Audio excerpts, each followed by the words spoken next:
Coming up on show 859, Sony's concept EV hits Tokyo streets for testing. Stick around and I'll tell you more details. Plus, the Lexus UX 300e is open to order in Norway, Cadillac are soon to unveil the Lyriq, and BYD bringing the hand to Europe. Well, good morning, good afternoon, or good evening, wherever you're listening in the world. Welcome to EV News Daily for Wednesday, 5th of August. It's Martyn Lee here, and I go through every EV story so you don't have to. Thank you, as always, to myev.com, my regular sponsor mention, my regular reminder, and maybe if you are new to the podcast, I always figure, I can see the stats going up, so I presume that at least every day there's one new person listening. And that new person, if it's you, hello. We've all bunched up a bit to make room. You won't have heard me talk about MyEV before. They've been around a couple of years. It's a marketplace, US only, and they connect buyers and sellers of EVs. If it's got a plug socket on, then you're talking their language. Plus, they're all about educating you along the way for EVs. Check out myev.com. Let's start talking about the Lexus and the order launch in Norway. With the reservation start for the Lexus UX 300e in Norway, we now have a first idea of the prices of the first pure battery electric model from Toyota's subsidiary. And it's obviously a good thing to see a company as big as Toyota making pure electric cars. They're not going to be making them in many numbers for this first one, which is a shame. But the prices for the Lexus UX 300e start at the equivalent of around 38,000 euros. But it's tough to do the conversion because of tax and things. There's elecDrive, the UX 300e from Lexus, available in Norway in 3 different versions: Comfort, Premium and Luxury. The basic version is the Comfort one. That has a list price of 410,000 kroner. That is cheaper than the Standard Range Plus Model 3 in Norway. Then you've got the mid version, the Premium. That's going to cost 450,000 kroner. Now that is more. That's 20,000 more than the Standard Range Model or Standard Range Plus Model 3, which is going to sit between the base and the mid version of this Lexus. And then you've got the luxury version, which costs 500,000 kroner, about 46,000 euros. In Norway, electric cars are exempt from VAT and the new car tax, one of the reasons why EVs are so popular. The prices are not transferable to other European markets. On the Norwegian website, Lexus states the range of their electric SUV to be at least 300 kilometres on the WLTP cycle. Deliveries starting in the fourth quarter of 2020 and early as well in the quarter, October, they've said. So the Model 3 Standard Range Plus sits between, price-wise, sits between that basic range and the mid-range, not range as in mileage, but the comfort level of the Lexus UX 300e, at least in Norway, where they're going to sell this first. The Norwegian Standard Range Plus Model 3 is 431,000 kroner, but it's got 409 kilometres, whereas the Lexus 300. Now, look, 300 is probably all you need, but you've got to make a really, really compelling car that wins on other things. Like if you know you're going to be taking a car with subpar range versus the competition, maybe you want an SUV. Maybe that's the thing. Maybe it's like, okay, well, we can't get Model Y yet till Berlin Gigafactory's done, so I'll buy the Lexus, or maybe you like the brand, or maybe you like the interior, but you've really got to pull it out of the bag when you are so far short on the range. So good luck to the team at Lexus, and we'll follow that story closely. This Thursday night, tomorrow night, General Motors luxury unit Cadillac is unveiling their first car, the Lyriq. It's a crossover that marks their first foray into all-electric models. The Lyriq will also be GM's first electric vehicle that uses their Ultium battery system, says the website AXIOS. Edmunds analyst Jessica Caldwell circulated some comments to the reporters and saying it will be a challenging launch for Cadillac, a brand that she said has been trying for years to boost its image. Although other aspirational luxury brands have already taken a pass at the EV space with electric SUVs, no other automaker besides Tesla has had the joy of success in terms of big sales and big demand, she said.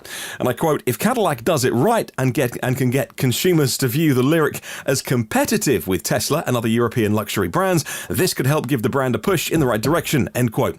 Looking forward to seeing what GM pull out of the bag themselves with the Lyriq and the kind of specs and the styling and the desirability of that car. Well, LG Chem just hit a big milestone. LG Chem became the world's largest supplier of EV batteries in the first half of the year 2020. Data showed yesterday, based on the global usage of EV batteries, LG Chem's market share was 24.6% in the first 6 months of the year, and they've really made big strides over the last year. It was 10.4% for the same period last year, now 24.6%, according to the market tracker SNE Research, says the website Korea Bizwire. The data showed that 10.5 gigawatt hours of LG Chem's EV batteries were used in the first half of this year, compared to 5.7 gigawatt hours a year earlier. SNE Research attributed the hike to robust sales of the Tesla Model 3, the Renault Zoe EV, and the Audi e-tron EV, all powered by LG Chem's EV batteries. China's CATL came in second in the first half of the year with a 23.5% market share, down from 25.1% from a year earlier. Meanwhile, two other South Korean EV battery makers, Samsung SDI and SK Innovation, came in fourth and sixth place respectively, with 6 and 3.9% of the market share. Well, BYD has brought its highly anticipated premium sedan EV, it's called the Han, H-A-N, to a roadshow in Stuttgart in Germany. The Han will serve as a window for European customers into the Chinese-made cars from a new perspective of quality and, again, desirability. Who even cares where a car is made anymore, as some people are saying? Well, the Han EV is the first mass-produced model equipped with BYD's Blade battery, the groundbreaking technology that reflects the company's research and development capabilities and their goal of redefining safety. And talking of safety, the Blade battery uses singular cells arranged together in a single array, inserted into a battery pack, increasing the space utilization by 50% compared to the conventional way of making batteries or cells into modules and modules into packs. The Han's long-range version has 605 kilometers, that's 376 miles, but that's on the Chinese NEDC way of measuring, so maybe knock about a third off if I'm being particularly mean, depending on what mood I'm in about how unrealistic NEDC is. Maybe it's going to be 300 miles. 0 to 60, 3.9 seconds, crazy fast.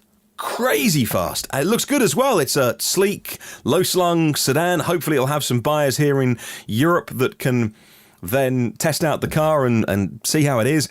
There is safety software on this car. Everyone's got their own version. Tesla famously call theirs autopilot.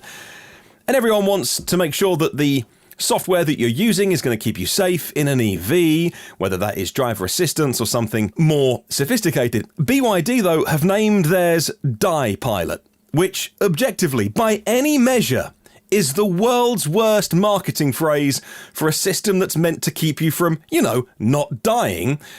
Somebody somewhere in the English-speaking bit of BYD, of which there's many, headquarters in America, by the way, could have at least picked up the phone to the boss and gone, look, I know that in China, maybe this phrase works, but everywhere else, maybe don't call it DiePilot. If you fancy driving a car with DiePilot, which is their driving assistant, it's level 2.5, by the way, and they do assure me that it will indeed keep you safe, not what the name suggests. I had to double check. Why would you call your safety system DiePilot? Don't know. All right, maybe it's not too late to have just a subtle rebranding, if BYD are listening, which I'm sure they're not to this little podcast. Right, moving on. Staying in China, though, and Alibaba is hiking its stake in Xpeng, or I don't know, however the Chinese would say that word. It's spelled Xpeng in Western speaking, but I've heard it called Xpeng or Chaopeng. Before the EV maker is going to IPO, Alibaba are doing a big investment with other investors as well ahead of their planned IPO in New York, according to people familiar with the matter, says the website Automotive News Europe. They write that the Qatar Investment Authority is also one of the backers, putting in $300 million into Xpeng, said the people, asking not to be named because it's a private matter and it's speculation. That expands their pre-IPO funding round announced last month to $800 million. The increased funding reflects investor demand, one of the people said. And if you, like me, enjoy the YouTube videos of Bjorn Newland in Norway, he's been driving an Xpeng recently and had many, many good things to say about it, actually. Build quality, he was pretty good on, and range he was pretty happy with. Charging, it has the Chinese charge port, and they gave him an adapter, and so he couldn't do like 1,000-kilometer challenge, etc., because of DC fast charging not available with this adapter. But either way, he was pretty keen. And the comments in I tend to read the comments while I'm watching the video, or at least listening to a video, and to just see what real people are saying. And if you can call people who comment on things real people, I hope so, because the comments of this podcast are usually pretty well thought out. They are pretty impressed. Let's move on. A total of 19,993. So 7 shy of 20,000. Should we call it 20k? All right, start again. A total of 20,000 requests for the German government's purchase premium for EVs and plug-in hybrids were registered last month alone, more than any other month since the introduction of the bonus in June 2016, said the Ministry of Economic Affairs and Energy. A total of 70,000 requests. It was 69,606, but whilst we're rounding up, a total of 70,000 requests for the purchase premium have been submitted since the beginning of the year, up 80% year on year, reports china.org.cn. The premium is effective because it pushes forward electric mobility in Germany, said Peter Altmaier. He's the Minister for Economic Affairs and Energy there. In order to lower by around 40% transport-related emissions from 1990 levels by 2030, the German government is seeking to have 7 to 10 million pure EVs on the road by 2030. Germany's economic stimulus package to mitigate the effects of COVID also included a premium for EVs. The government decided to double their share of the premium, so fully electric cars now get subsidies of about $10,000 equivalent, 9,000 euros until the end of next year. Well, here's a really interesting German take on the Gigafactory Berlin by the website berlinspectator.com that I managed to dig up for you today. 7 months ago, they say. 7 months ago, a tree plantation covered Tesla's premises in Brandenburg. Now, the skeletons of several factory buildings are visible. What is certain is that Tesla is not wasting time, writes the Berlin Spectator. Neither a global pandemic nor could slow down the construction, nor a lack of permits. And I looked up this article because yesterday or the day before on the podcast I was mentioning about Giga Berlin ploughing ahead without the final sign-off, and I thought, I sometimes say these things and then either things have changed or my info's out of date. I thought I better go away and research this to make sure I'm correct, and I still am, actually. There's no actual construction permit for Giga Berlin. Now, that will not be given to Tesla for now. Until yesterday, a new version of the plans for the factory have been accessible to everyone at locations in Brandenburg and on the internet. Objections, now that period has passed, objections can be registered until September the 3rd. After that, the process will get completed and Tesla will be consulted. After that consultation, then the Brandenburg authority will decide whether or not to issue a permit. If they don't, Tesla have to put the site back, including the trees, to exactly how they found it. But let's face it, that is massively highly unlikely. By the time they do get the permit, 3 buildings will be pretty much done.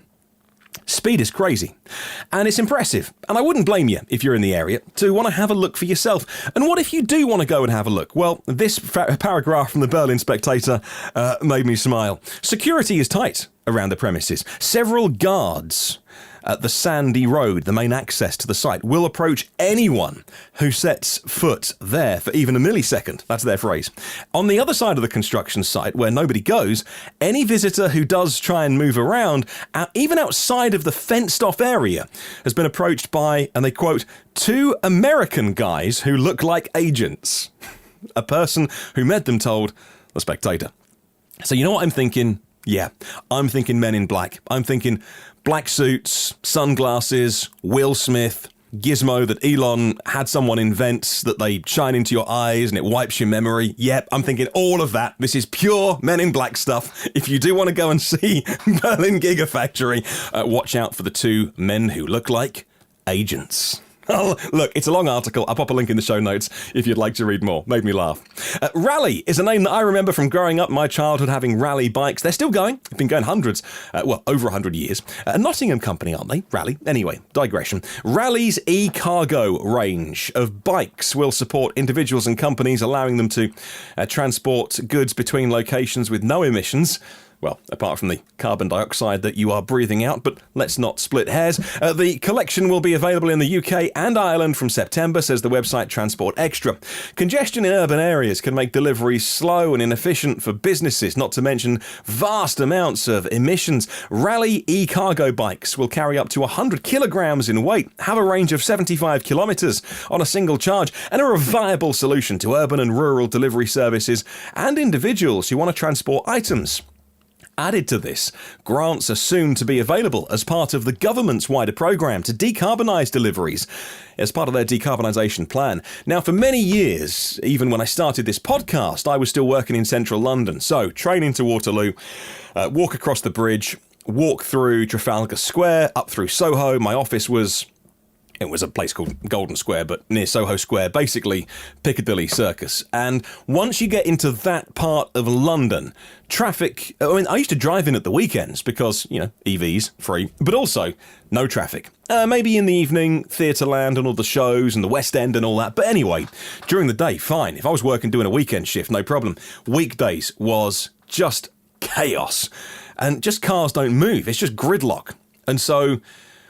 just any way of getting cars and lorries off the road with these... I did start to see... I left London a couple of years... Well, no, it wasn't. It was last February, so 15, 16 months ago. I was seeing more and more Ecargo bikes dashing around. Some of them with actually... maybe it wasn't DPD... Maybe it was like, it might have been DPD actually, with branded logos on from big delivery companies, maybe UPS as well. Anyway, they're the ones with the big bucket on the front. They're electric bikes. They'd always beat me away from the traffic lights because I'd often, if I would get the train into Waterloo, I'd cycle the last couple of miles, get my bike off the train, and they're quick, and they've got the batteries, and they're just such a good idea. Please, please, please, more of these. Couple of stories. Lordstown Motors. I mention occasionally they're making an electric pickup truck. They're a startup, not made anything yet, but they are very optimistic. They are using the old General Motors factory in Ohio, and they will be listed on the NASDAQ. They will get a $675 million cash infusion through a merger with a publicly traded funding vehicle, one of these ways of getting onto the stock market, says Bloomberg. The company is going to trade under the symbol RIDE, R-I-D-E. They've done a deal with Diamond Peak Holdings. According to a statement yesterday, Lordstown plans to use the proceeds to fund production of the Endurance electric pickup truck at the former GM plant, expected to begin in the second half of next year. And finally, headline story today. Japanese electronics maker Sony set the cat among the pigeons at the CES show back in January. Blimey, it seems longer ago than that, earlier this year. At the time, they said that their Vision S electric vehicle, it looked super concept-y, it was a low-slung saloon car. They said it was not intended for commercial use, they were just having a play, but I was always doubtful. It turns out the car might not be spotted on streets near you yet, but according to Economic Times, it has been testing and seen driving around Tokyo. They say, Sony said, all we're doing is advancing our sensing and audio technologies. The prototype vehicle is under development for road testing, and the prototype EV, Sony said, was developed only to showcase its technology to automakers and was not part of a pivot towards EVs. The Vision S has 33 sensors at the moment to help it do autonomous driving, ancillary functions like recognising people and items, both inside and outside the cabin, but I wouldn't be so sure. If they've got the technology to do it, actually, and finding a small-scale company to make a car for them, plenty of companies around the world can do that, can put the car together if they don't want to become a manufacturer of EVs. A Sony EV? I mean, why not? All these companies are looking at the future of mobility. I mean, look, oil companies are having to reinvent themselves as energy companies because they know that that's where the money's going to be in the future. The electricity companies all around the world are looking at this opportunity and seeing themselves as the new oil company. So it's a mad rush at the moment to see who's going to be, winners and losers. And I wouldn't blame Sony for saying, let's quietly get a car together without getting too much attention on us. And so they're denying it, but we'll see. We'll see. They've made the car. It's driving around. That's your show for today. I hope you enjoyed it. If you'd like to email me about anything, I'd love to hear from you. The address is hello@evnewsdaily.com or leave a comment on the YouTube show. Well, there are 858 shows in the archive, and you can get that for free wherever you get your podcasts from. Whether that is Apple, whether it's an iTunes app or one of the many podcast apps on your phone or tablet, even the blog itself, evnewsdaily.com. Brace yourself, it's nothing special, but it's the best I can do, self-taught. And if you're a subscriber to the podcast, then that just means that you hit subscribe in your podcast app of choice. Then you get it every day. You get it first and free and automatically. We publish at 1 a.m. in the UK, which is 5 hours earlier Eastern, but I'm aware I just about scrape into the day that the podcast is in Australia, the other side of the world. So wherever you are, it's 1 a.m. UK time every single day is the routine for this podcast. Promise. If you can share this podcast with anybody you know, whether it's a group or an individual, I'd really, really appreciate it. Desperate to grow the show, desperate to spread the word about clean, green transport and all the exciting things happening in that space. And if you know someone who'd be interested, you could do me a real solid by sharing it on. Thank you very much to our premium partners, Phil Roberts of Electric Future. I think one of the longest supporters we've had, alongside Brad Crosby. Amazing, thank you.